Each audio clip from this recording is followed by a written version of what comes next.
Bonsoir, bienvenue à cette deuxième réflexion. Le thème de ce soir, c'est se laisser sanctifier, rendre saint par le Christ, le seul saint.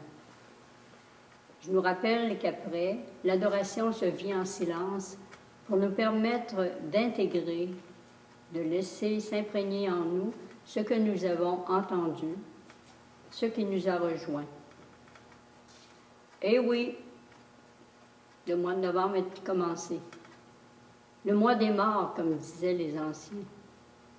À cause que la température se refroidit, la nature se dépouille, mais surtout à cause de la commémoration des défunts le 2 novembre.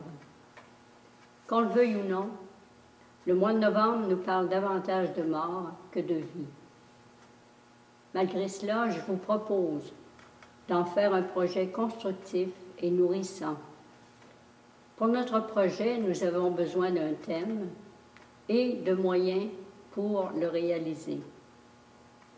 Commençons par le thème que nous trouvons au jour 1 du mois, la sainteté, la vie en Dieu. Le premier jour de novembre, nous célébrons la Toussaint, la fête de tous les saints, de tous ceux et celles qui sont entrés dans la vie de Dieu. Ils sont une multitude, dont plusieurs personnes que nous avons connues, des saints et saintes du simple quotidien. Cette fête de la Toussaint nous rappelle la vocation à laquelle nous sommes tous et toutes appelés. Saint Paul nous dévoile le cœur de ce mystère d'amour de Dieu. Dans sa lettre aux Éphésiens, nous écoutons. Béni soit Dieu, le Père de notre Seigneur Jésus-Christ. Il nous a bénis et comblés des bénédictions de l'Esprit au ciel dans le Christ.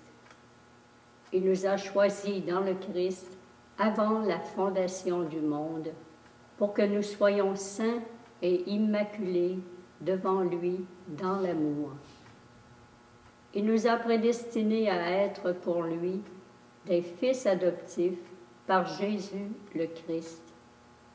Ainsi l'a voulu sa bonté à la louange de gloire de sa grâce.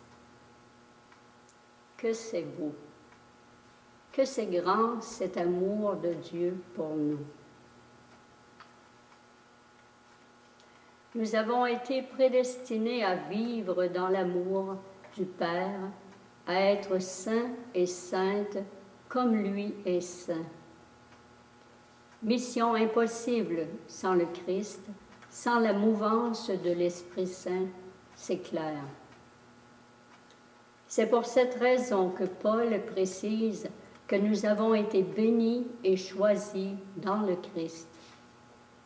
Tout se fait en lui, par lui et avec lui, puisque c'est en lui, le Fils, que se trouve la plénitude de vie, de sainteté et d'amour du Père.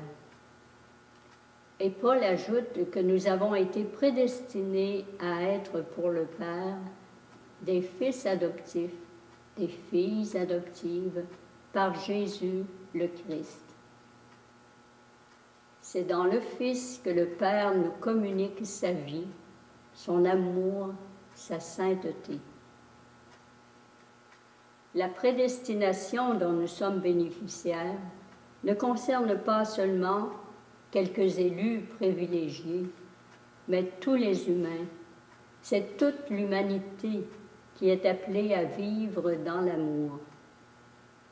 Un appel qui implique une réponse de notre part et une participation à l'action de l'Esprit Saint en nous.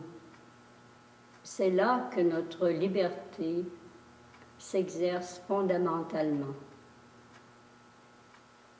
Voilà en bref sur le thème de la sainteté. Voyons maintenant la manière de vivre ce thème de notre projet du mois de novembre. La réponse se trouve au jour 2, où nous célébrons la commémoration des défunts. Pas très emballant. Regardons de près. Le 2 novembre, nous faisons mémoire de nos défunts et du même coup, nous nous rappelons qu'un jour, nous vivrons nous aussi cette réalité.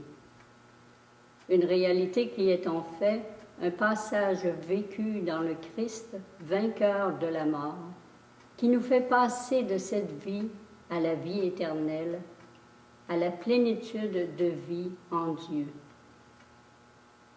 Ce passage, nous le vivrons à notre mort, mais tout au cours de notre vie, nous vivons de petits et de grands passages de mort à nous-mêmes pour passer en Dieu.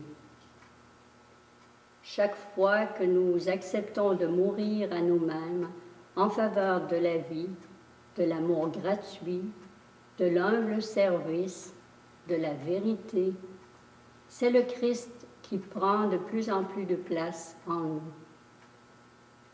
Lui qui était de condition divine a revêtu notre humanité pour la transformer et nous rendre capables de nous laisser configurer à lui, c'est-à-dire nous ajuster à lui pour que nous vivions en véritables fils et filles de Dieu.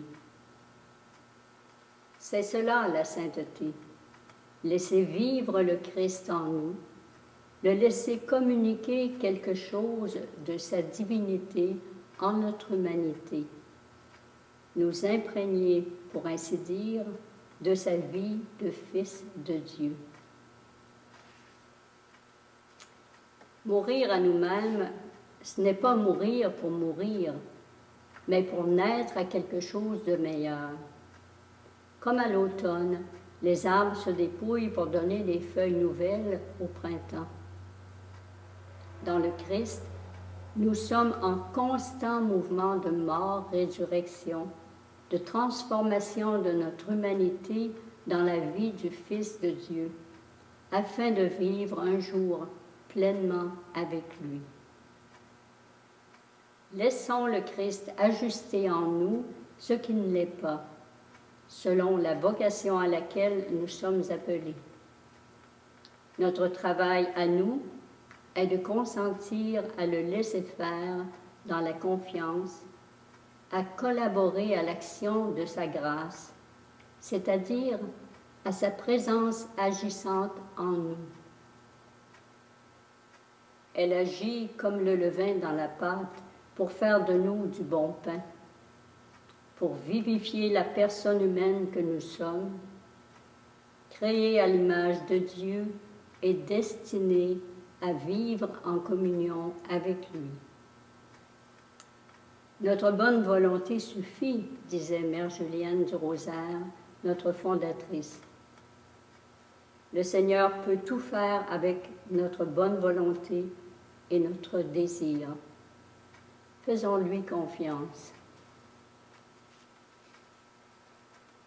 Au début de l'adoration, nous entendrons une prière de Mère Julienne mise en musique par notre sœur Hélène Lemieux. Jésus, je te donne mon cœur. Profitons de ce chant pour nous donner au Seigneur présent dans le Saint-Sacrement, pour lui donner notre cœur pour qu'il mette le sien à la place, afin que ce soit lui de plus en plus qui aime et agisse en nous. Laissons-nous sanctifier par le Christ, le seul Saint.